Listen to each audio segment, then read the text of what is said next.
सच के साथ। नमस्कार, सिटी वाराणसी लाइव में आप सभी का स्वागत है। मैं हूं ममता चौरसिया। आइए नजर डालते हैं आज की हेडलाइंस पर।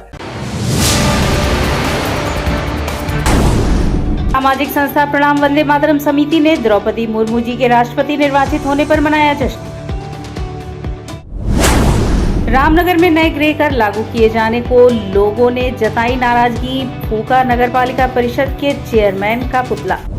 ज्ञानवापी प्रकरण में चल रही सुनवाई के क्रम में हिंदू पक्ष की दलील पूरी। अंजुमन इंतजामिया कमेटी को आपत्ति दाखिल करने के लिए मिला 25 जुलाई का समय। और पहाड़ों पर हो रही लगातार बारिश से गंगा नदी के जलस्तर में शुरू हुआ बढ़ाव। और अब खबरें विस्तार से। द्रौपदी मुर्मू जी के राष्ट्रपति निर्वाचित होने पर सामाजिक संस्था प्रणाम वंदे मातरम समिति ने ढोल नगाड़े के साथ जश्न मनाया। सामाजिक संस्था प्रणाम वंदे मातरम समिति द्वारा कचहरी स्थित अंबेडकर पार्क में अध्यक्ष अनूप जायसवाल के नेतृत्व में देश के सर्वोच्च पद के लिए चुने जाने वाली प्रथम आदिवासी महिला के रूप में देश का मान बढ़ाने वाली द्रौपदी मुर्मू जी के राष्ट्रपति निर्वाचित होने पर बाबा साहब अम्बेडकर जी को वरिष्ठ अधिवक्ता श्री प्रकाश शुक्ल द्वारा माल्यार्पण पुष्पार्चन करने के पश्चात ढोल नगाड़े पटाखों के साथ एक दूसरे को मिठाई बधाई देते हुए उत्सव मनाया गया। संस्था के सदस्यों में महिलाएं भी शामिल हुई। कार्यक्रम की मुख्य अतिथि मीना देवी अधिवक्ता थी। कार्यक्रम का नेतृत्व अनूप जायसवाल, संचालन दिनेश कालरा, धन्यवाद शैलेंद्र श्रीवास्तव पार्षद ने किया। कार्यक्रम को संबोधित करते हुए वक्ताओं ने कहा कि देश ने आज आदिवासी समाज के साथ सामाजिक समरसता का एक नया मानक स्थापित किया है। माननीय प्रधानमंत्री नरेंद्र मोदी जी ने श्रीमती मुर्मू के नाम का चयन राष्ट्रपति पद के लिए करके उन्हें योग्यता को सम्मान देने के साथ ही सबसे पिछड़े आदिवासी समाज के प्रति भी प्रेम भाव को दर्शाया। कार्यक्रम में मुख्य रूप से विपुल पाठक, धीरेन्द्र शर्मा पार्षद, मदन दुबे एडवोकेट, अनूप गुप्ता, हेमंत राज बसंत, रजनीश कन्नौजिया, ज्ञान प्रकाश राय, सुवीर गुप्ता, जय किशन, मंगलेश, मनीष चौरसिया, धर्मचंद आदि लोग उपस्थित थे। आदिवासी महिला आज राष्ट्रपति के पद पर स्थापित होने जा रही हैं। इसलिए सबसे पहले हमने बाबा साहब का नमन किया है, वंदन किया, अभिनंदन किया है, उनको माल्यार्पण पुष्पांजलि करके। और द्रौपदी मुर्मू जी को हम सब अपने काशीवासी आभार व्यक्त करते हैं, उनका वंदन करते हैं, अभिनंदन करते हैं। माँ गंगा, बाबा विश्वनाथ से प्रार्थना करते हैं कि वो भारत को नई ऊंचाई पर ले जाने के लिए अपने पूरी क्षमता के साथ राष्ट्रपति के पद पर काम करते हुए भारत को एक नए मानक के रूप में स्थापित करें। और आदिवासियों का जो प्रतिनिधित्व जिस क्षेत्र से वो आती थी, आज आदिवासी समाज का भी मान सम्मान बढ़ गया है पूरे देश में कि राष्ट्रपति जैसे सर्वोच्च पद पर एक आदिवासी महिला बैठ करके पूरे विश्व में एक नया कीर्तिमान स्थापित करेंगी।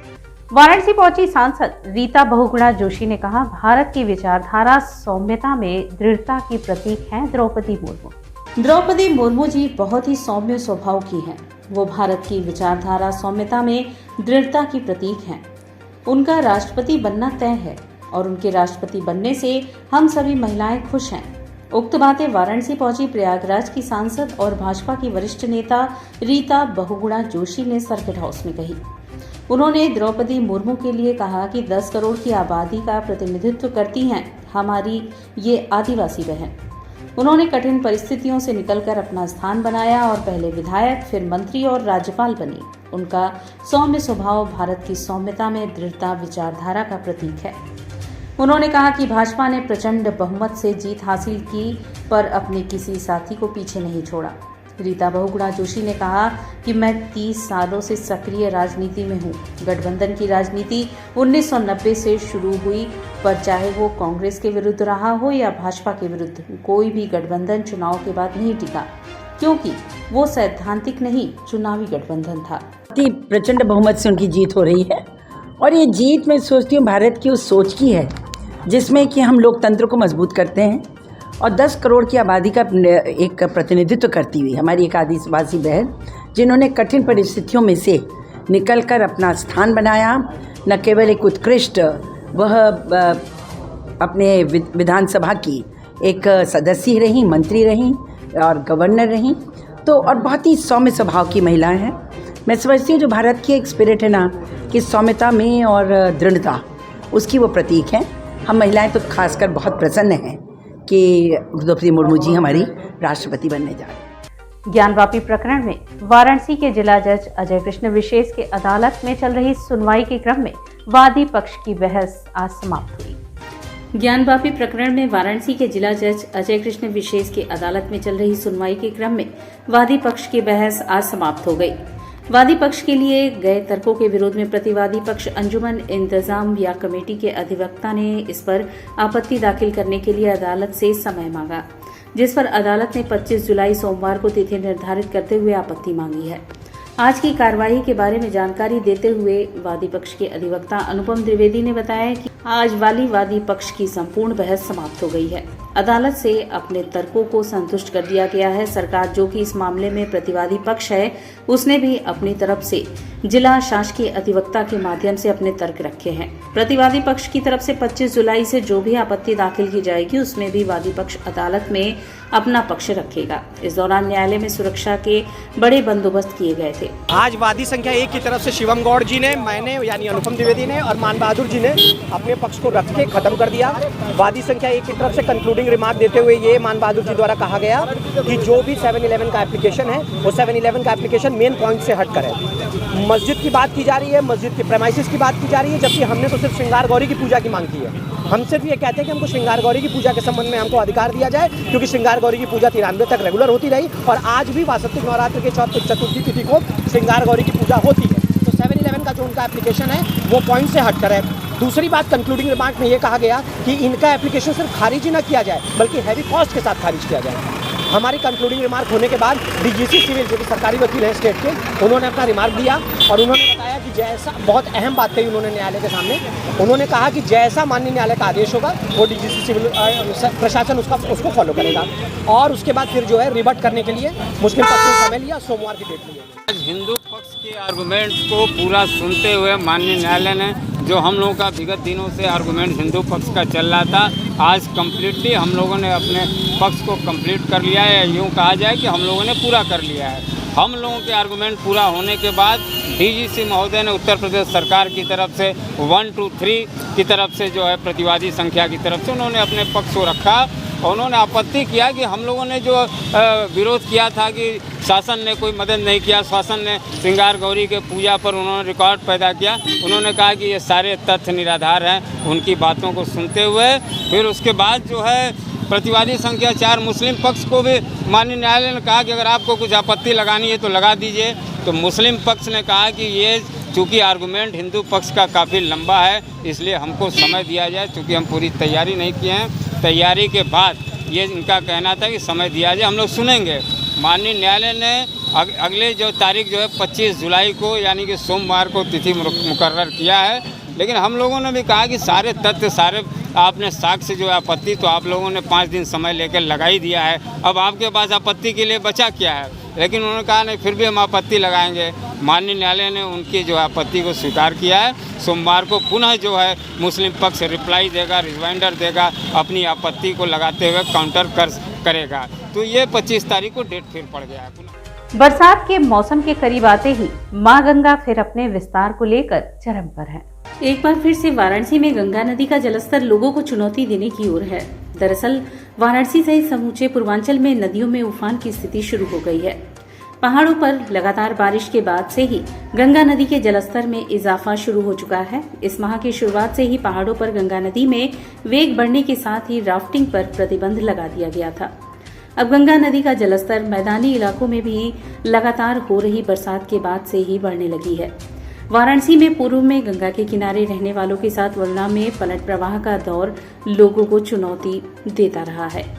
वाराणसी में केंद्रीय जल आयोग ने गुरुवार को जो रिपोर्ट जारी की है वह काफी चौंकाने वाली है। गुरुवार की सुबह 8 बजे तक बीते 24 घंटे में 67 मिलीमीटर तक बारिश वाराणसी में हो चुकी है। इस लिहाजा से गंगा का जलस्तर भी लगातार बढ़ता जा रहा है। गंगा नदी में राजघाट पर केंद्रीय जल आयोग द्वारा लिए गए आंकड़ों के अनुसार गंगा में लगातार 40 मिलीमीटर तक प्रति घंटा जलस्तर में इजाफा हो रहा है। यही हाल बना रहा तो गंगा आरती का स्थल भी सप्ताह भर में बदलने की नौबत आ सकती है। हालांकि वाराणसी में गंगा का चेतावनी स्तर 70.262 मीटर है, जबकि खतरा बिंदु 71.262 मीटर है। जबकि गुरुवार की सुबह गंगा का जलस्तर 61.14 मीटर पर है। गंगा का जलस्तर लगातार बढ़त की ओर होने के बाद लोगों को गंगा का जलस्तर चुनौती देने की ओर चल रहा है।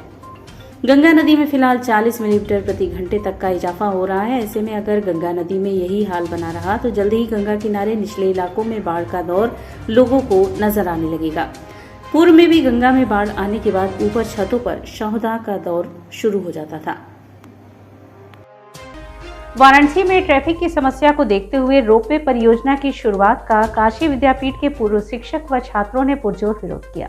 वाराणसी में ट्रैफिक की समस्या को देखते हुए वाराणसी विकास प्राधिकरण द्वारा रोपवे व्यवस्था लागू करने की परियोजना शुरू करने जा रही है। इसको लेकर कैंट स्टेशन से लेकर दशाश्वमेध तक ये योजना प्रस्तावित है, जिसको लेकर महात्मा गांधी काशी विद्यापीठ में 1 स्टेशन एवं 6 खंभे लगाने की प्रस्तावित योजना है। इस योजना को लेकर जहां कुलपति A.K. त्यागी ने कुलाधिपति आनंदीबेन पटेल एवं उत्तर प्रदेश सरकार से पत्र लिखकर इसको रोक लगाने की मांग की थी, इसके साथ कुलपति ने निजता एवं विकास की योजनाएं बाधित होने की बात भी कही थी।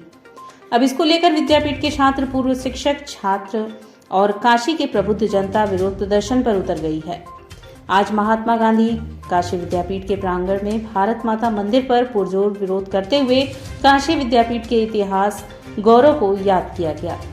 इस अवसर पर विद्यापीठ के पत्रकारिता एवं जनसंचार विभाग के पूर्व अध्यक्ष प्रोफेसर अनिल कुमार उपाध्याय ने कहा कि महात्मा गांधी काशी विद्यापीठ का नींव आजादी के आंदोलन के लिए रखा गया था, जिसको लेकर मालवीय जी एवं महात्मा गांधी में विचारी मतभेद भी हुए थे, पर आजादी के आंदोलन को लड़ने के लिए लोग एक साथ खड़े थे, जिसको लेकर हम सभी लोग इसका विरोध कर रहे हैं।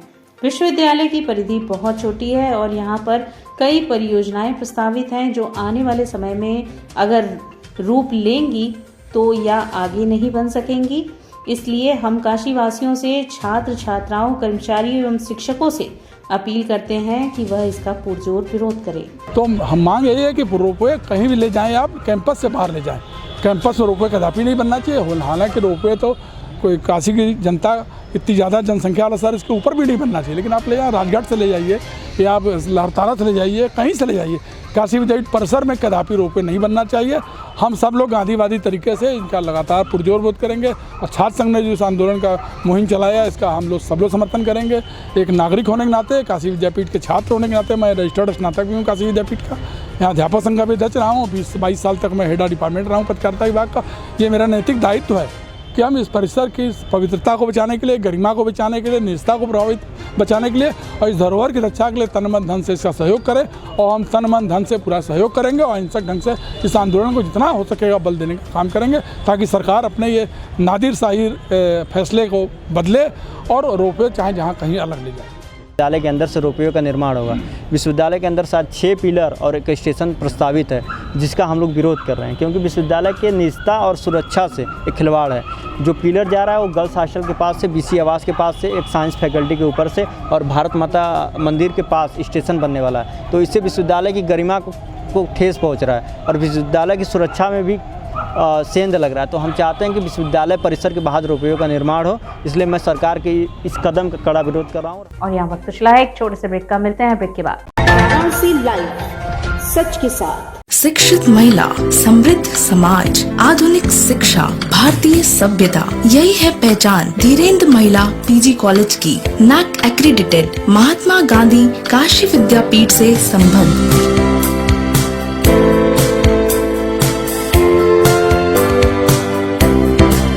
Admission open for BBA, BCA, BA, BCom, BSc, BFA, BMUS, BTC, DLED and B.Ed, BPEd, Bachelor of Library Science, BA, Mass Comm and MA, MCom and MFA. Wi-Fi equipped, rich library, state-of-the-art computer lab.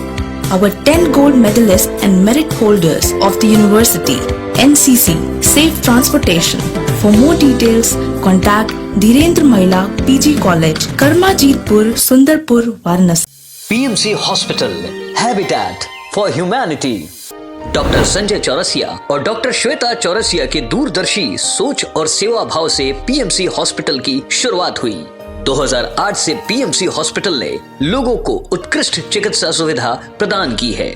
PMC hospital Banaras में उपलब्ध सर्वोत्तम hospital में से एक है। प्रसूति एवं स्त्री रोग विभाग, पीडियाट्रिक्स एवं नियोनेट्रोलॉजी, जनरल एवं लेप्रोस्कोपिक सर्जरी, अस्थि एवं जोड़ रोग, यूरोलॉजी एवं गैस्ट्रोलॉजी, मनोरोग विभाग, फिजियोथेरेपी जैसी कई सुविधा उपलब्ध है। पीएमसी हॉस्पिटल आपको डॉक्टर द्वारा नियमित ओपीडी की सुविधा देता है।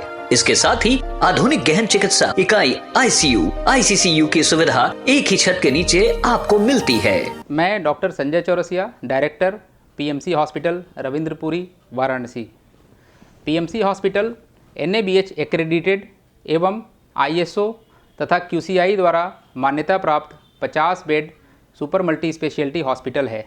पिछले 10 वर्षों से निर्धन परिवारों के लिए एक विशेष OPD की सुविधाएं प्रदान की गई हैं, जिसके माध्यम से स्त्री रोग विभाग एवं बाल रोग विभाग में 1 लाख से अधिक लाभार्थियों को OPD की निःशुल्क सेवाएं प्रदान की गई हैं। हमारा उद्देश्य है कि कम खर्च में उत्कृष्ट स्वास्थ्य सेवाएं आम जनमानस को सर्वसुलभ कराएं।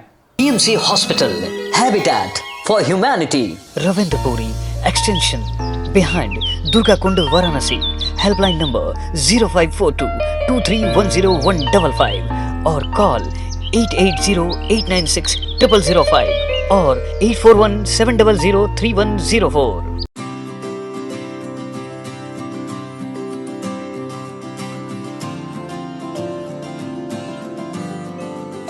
We know how to shine, we know how to rise. We are nurtured with the best, having fun and some rest. We are learning today, we will lead tomorrow. We are choosing our way, we're learning and play. We are creative, that is our motive. We are RS World School. We are creative, that is our motive. We are RS World School, RS World School. We just don't believe in learning, we believe in creative learning. We are RS World School. Learn today, lead tomorrow. Corona virus ने देश में एक बार फिर से रफ्तार पकड़ ली है। ऐसे में जरूरी है कि सभी लोग पूरी एहतियात बरतें। घर से बाहर निकलते समय मास्क का सदैव प्रयोग करें। समय समय पर हाथों को सैनिटाइजर से सैनिटाइज करें। ज्यादा भीड़ भाड़ वाली जगहों में जाने से बचें। 2 गज की दूरी का पालन करें। स्वस्थ रहें, सुरक्षित रहें। जनहित में जारी वाराणसी लाइव। वाराणसी लाइव, सच के साथ। और ब्रेक के बाद पुनः आपका स्वागत है। लंका थाना अंतर्गत नरिया में पिछले दिनों मिले मां बेटी के शव की गुत्थी दिन प्रतिदिन उलझती ही जा रही है। लंका थाना अंतर्गत नरिया में पिछले दिनों एक घर में मिली मां बेटी के शव का खुलासा अभी तक नहीं हो पाया है। यह दिन प्रतिदिन मामला उलझता जा रहा है और पुलिस के गले की हड्डी बनती जा रही है। वहीं आज गुरुवार को DCP RS Gautam, Bhelupur inspector Praveen Kumar Rai, Lanka inspector सहित कई चौकी इंचार्ज मौके पर पहुंचकर जांच पड़ताल में जुट गए हैं। मौके पर पहुंचे डीसीपी ने पास पड़ोस के लोगों से पूछताछ की। उसके साथ ही जिसने महिला के लड़के से मकान को खरीदा था उसको भी बुलाकर पूछताछ किया। हालांकि उसने बताया कि यह जमीन उसे दलाल के माध्यम से अपने मौसी के लड़के को दिलाया है। डीसीपी ने लोगों से पूछताछ करने के साथ ही अधीनस्थ अधिकारियों को आवश्यक दिशा निर्देश भी दिए हैं। बारिश न होने से किसानों का बुरा हाल है। मामूली बारिश से रोपाई का कार्य धीमी गति पर है, जिससे किसान चिंतित हैं। बारिश नहीं होने और नहर में पानी नहीं आने के कारण जिला के किसान आसपास की ओर टकटकी लगाए हुए हैं। किसानों के खेतों में नर्सरी तैयार है, जरूरत है तो बरसात की। जैसे ही मूसलाधार बारिश हो जाए उसके इंतजार में किसान धान रोपनी का कार्य में लग जाएंगे। बारिश नहीं होने से किसानों की चिंता बढ़ना स्वाभाविक है। सावन के पहले जहां रह रहकर वर्षा होती रही थी, सावन के एक पखवाड़े बीतने के बाद बूंद बूंद पानी के लिए भी किसानों को तरसना पड़ रहा है। अधिकांश किसानों ने धान का नर्सरी तो डाल दिया है, जो अब तैयार हो चुका है, लेकिन अब धान की नर्सरी खेतों में लहलहाने के बजाय मुरझाने की कगार पर पहुंच चुकी है। वहीं मई व जून माह में डाले गए धान की नर्सरी में पौधे तैयार हो गए हैं, लेकिन कड़ी धूप के कारण कई जगह पर पौधों की पत्तियां पीली होने लगी हैं। बारिश नहीं होने से जिला में अकाल की स्थिति बन गई है। हालांकि बुधवार की शाम से इंद्र देवता की कुछ कृपा बनी है, लेकिन यह पर्याप्त नहीं है। किसानों का कहना है कि सावन माह का 1 सप्ताह से ज्यादा बीत गया। सावन महीने में जमकर बारिश होती थी, लेकिन इस वर्ष अभी तक उम्मीद के अनुसार झमाझम बारिश नहीं हो सकी है। धान की नर्सरी लगभग तैयार हो चुकी है, लेकिन बारिश की कमी से किसान धान की रोपाई शुरू करने की हिम्मत नहीं दिखा पा रहे हैं। जुलाई माह में बारिश नहीं होने की वजह से धान के खेतों की यह स्थिति देख किसान चिंतित होने लगे हैं। जिन किसानों के पास सिंचाई के अपने साधन हैं, वैसे किसान पौधों की सिंचाई कर पौधों को बचाने की कोशिश में जुटे हैं। वहीं कुछ किसान पैसे लगाकर दूसरे किसानों की बोरिंग से नर्सरी बचाने के प्रयास में लगे हुए हैं, लेकिन तीखी धूप के कारण नर्सरी का पानी गर्म हो जाता है। किसान कहते हैं कि जब पानी गर्म हो जा रहा है तो कोमल पौधों की हालत खराब होना वाजिब है। गौरतलब हो कि जिले के अधिकतर किसान बरसात पर निर्भर हैं। नहर में पानी आया, लेकिन वह भी सूख गया है। किसानों की माने तो महंगे दामों पर बीज खरीदकर खेतों में धान की नर्सरी तैयार की। अब मौसम धोखा दे रहा है। बारिश के अभाव में किसानों के सपने चकनाचूर हो रहे हैं। पानी की कमी से खेतों में दरारें पड़ रही हैं। धान की नर्सरी और अन्य फसल प्रचंड धूप व झुलसा देने वाली गर्मी से सूखने लगे हैं और खेतों में दरार पड़ने लगे हैं। किसान भी संभावित सुखाड़ को लेकर हताश है। जिलों के किसानों ने बताया कि 1-2 दिन बूंदाबांदी हुई थी। गुरुवार को भी धूप व बादल के बीच लुका छिपी का खेल पूरे दिन चलता रहा, लेकिन बारिश नहीं हुई। धान की नर्सरी के विकास में तीखी धूप बाधा डाल रही है। बनारस में जून और जुलाई महीने में बारिश न होने से किसानों की फसल पूरी तरह बर्बाद हो चुकी है, चाहे वो सब्जी की हो, चाहे वो धान की नर्सरी हो। ऐसे में किसानों ने सरकार से मांग भी किया था कि बारिश न होने से बनारस को सूखाग्रस्त घोषित किया जाए, लेकिन अभी तक प्रशासन की तरफ से ऐसा कोई आदेश नहीं आया। किसानों की चिंता बनी हुई है कि उनकी नर्सरी सूख गई है, वो धान की रोपाई कैसे करेंगे। आज रात की बूंदाबांदी हुई है, कहीं कहीं जोर की बारिश हुई है, लेकिन और ग्रामीण क्षेत्रों में हल्की फुल्की बारिश हुई है और जिन किसानों की नर्सरी बची हुई है उन्होंने रोपाई भी लगाई है, लेकिन इतने बारिश से धान की फसल होने वाली नहीं है। तो हम सरकार से मांग करते हैं कि बनारस को शीघ्र अतिशीघ्र सूखाग्रसित घोषित करें और किसानों को उनकी फसल का उचित मुआवजा दें। बारिश नहीं होने से हमारी खेती बहुत पिछड़ चुकी है। सरकारी नलकूप हमारे क्षेत्र में नहीं है, जो है वो बहुत दूर है और बंद पड़ा हुआ है। नहरें भी सूख गई हैं, कोई वैकल्पिक व्यवस्था नहीं है। प्राइवेट जो ट्यूबवेल के लोग हैं उनका पानी का भराई काफ़ी महंगा है, मजदूरी भी काफ़ी महंगा है, जिसके चलते हमारे धानों की रोपाई नहीं हो पाई। अब बारिश कल शाम से हो रहा है रिमझिम रिमझिम, लेकिन उस बारिश से हमारी खेतें आप पीछे देख सकते हैं पूरी तरह से खेत भरे नहीं हुए हैं, जिससे रोपाई संभव नहीं है। हमारे बेहन भी जो हम बीज डाले थे वो भी सूख गए हैं। ऐसे हालत में हम लोगों ने किसान साथियों ने मिलकर राजा तालाब तहसील पे जाके राजा तालाब इलाके सहित पूरे बनारस को सूखाग्रस्त घोषित करने का मांग किया गया, लेकिन उसमें कोई विचार नहीं हुआ। रामनगर में नए गृह कर लागू किए जाने का लोगों ने विरोध किया। विरोध में नगर पालिका परिषद के चेयरमैन रेखा शर्मा का पुतला फूंका गया। रामनगर में नए गृह कर लागू किए जाने के विरोध में नगर पालिका परिषद के चेयरमैन रेखा शर्मा का पुतला फूंका गया। पुतला दहन कार्यक्रम का नेतृत्व भाजपा सभासद मुन्ना निषाद ने किया। पुतला दहन कार्यक्रम में रामनगर के मलैया बस्ती के लोगों ने नगर पालिका के चेयरमैन रेखा शर्मा के विरोध में जुलूस निकाला, जिसमें मलैया बस्ती की तमाम महिलाएं व बच्चे शामिल थे, जो रेखा शर्मा मुर्दाबाद के नारे लगाते हुए चल रहे थे तथा नगर पालिका अध्यक्ष की नीतियों का विरोध कर रहे थे। तत्पश्चात जुलूस पुराना रामनगर होते हुए मलैया बस्ती के लोगों को शामिल कर रामनगर बलुआ घाट स्थित एक धर्मशाला के पास रेखा शर्मा के पुतले को दहन किया गया, जिसमें मुख्य रूप से भाजपा सभासद मुन्ना निषाद, मंजू देवी, कुसुम साहनी, विमला साहनी, आशा देवी इत्यादि महिलाएं शामिल थी। धर्म सम्राट स्वामी करपात्री जी के प्राकट्य उत्सव पर धर्म संघ में राम कथा का आयोजन चल रहा है। इस वर्ष व्यास नंदन शास्त्री को करपात्र रत्न व ऋषि द्विवेदी को करपात्र गौरव से सम्मानित किया जाएगा। भगवान इस धरती पर सिर्फ राक्षसों का संहार करने नहीं अपितु भक्तों के दुख को दूर करने के लिए भी अवतरित होते हैं। जब जब इस धरा पर गौ, ब्राह्मण, संत और भक्तों पर अत्याचार हुआ है, तब भगवान स्वयं सगुण साकार रूप में धरती पर अवतरित हुए हैं। उक्त उद्धार जोधपुर राजस्थान से पधारे प्रख्यात कथावाचक संत श्री मुरलीधर जी महाराज ने दुर्गा कुंड स्थित धर्मसंघ मणिमंदिर में चल रहे 115वें करपात्र प्रकाटोत्सव के अवसर पर आयोजित श्री राम कथा के 6वें दिन गुरुवार को व्यक्त किए। उन्होंने कहा कि सगुण साकार निर्गुण निराकार परमात्मा में विशेष अंतर नहीं है। इन दोनों के स्वरूप में उतना ही अंतर है जितना पानी और बर्फ में होता है। दोनों का गुण व धर्म समान है, केवल स्वरूप अलग है। मनुष्य भ्रमवश दोनों को अलग अलग समझता है। भगवान अपने भक्तों के कष्ट को हरने के लिए मनुज रूप में इस धरा पर अवतार लेते हैं। वर्तमान में गौ माता की स्थिति पर चिंता व्यक्त करते हुए मुरलीधर जी महाराज ने कहा कि बड़े ही लज्जा का विषय है कि ऋषि मुनियों के इस देश में हम अपने स्वार्थवश माँ के समान गाय को घर से बाहर निकालकर आवारा पशु बना दिए हैं।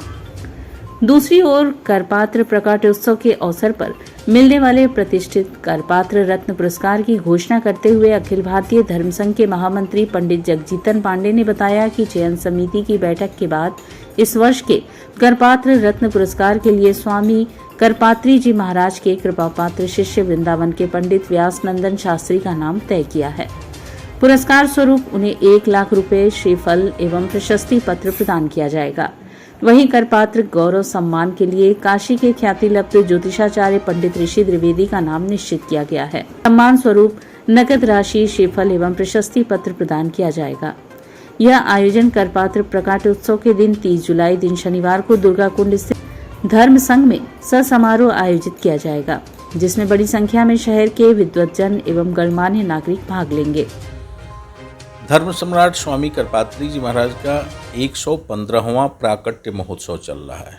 इस महोत्सव के अंतर्गत प्रत्येक वर्ष हम लोग संस्कृत के किसी मूर्धन्य विद्वान को 1 लाख रुपए का करपात्र रत्न सम्मान देते हैं और करपात्र गौरव देते हैं और अन्य ढेर सारे पुरस्कार देते हैं।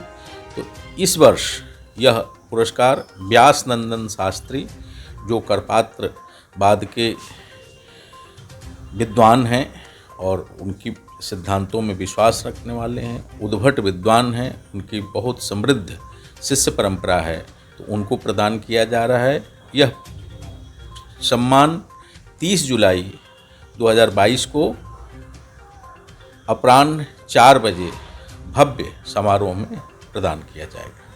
और करपात्र गौरव ऋषि द्विवेदी को दिया जा रहा है, वो भी उसी समारोह में प्रदान किया जाएगा और जो भी सम्मान है सब उसी समारोह में प्रदान किए जाएंगे। और इसी के साथ सिटी वाराणसी लाइव का यह प्रसारण यहीं समाप्त होता है। ममता चौरसिया को दे इजाजत। नमस्कार।